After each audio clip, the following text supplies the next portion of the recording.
When you found yourself in those places where you were like in the, like who was your tribe? Like who did you? So the crazy I love that question. I mean, your sister, you said you had a sister, you guys weren't in school at the same time. No, so she's 4 years younger than me. Okay. So it's so interesting because if you look back at my college photos for undergrad, I only hung out with Black and Latinx folks. Okay. If you look at my photos, and it wasn't intentional either. Like I didn't do it on purpose, but it happened. Mm-hmm.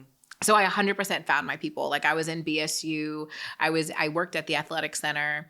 Like definitely. Yes, clearly I got a thing for athletic centers. Hey, free gym membership. All the things. I'm like I found my people over time. Yeah. So it didn't feel like I was at a PWI. I know now, especially after working in higher ed for like 10 years, I know it was very much a PWI. Capital P. 100%. Yes, 10 out of 10 PWI.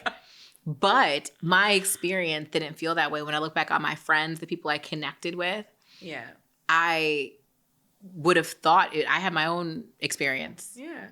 And you made it so because you had your own identity too. Because that's a big thing is like if you have a solid kind of cultural foundation in your family and, regardless my godmother's always been that. My godmother's that woman in my life who, even as a child, like when you bought me dolls, they used to be Black dolls. Yeah. We get Black Barbies. We get the Black Cabbage Patch.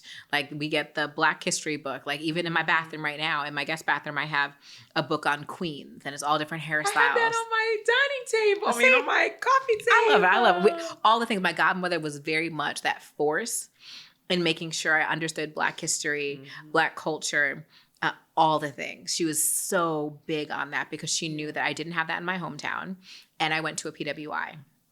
So she wanted to make sure I found that. And now I feel like I try my best to create spaces for women and especially women of color to connect.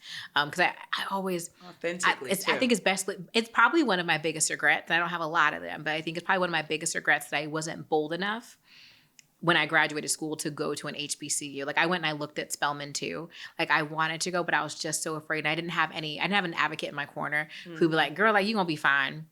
And I was a little nervous. And it was also like, I was from Connecticut. So like going to Spelman is like mad far. So like I was a little nervous, but I could have gone to Howard. I could have done something else. But hindsight's 2020. It is. And you still cultivated your village. Yes, I still have a village.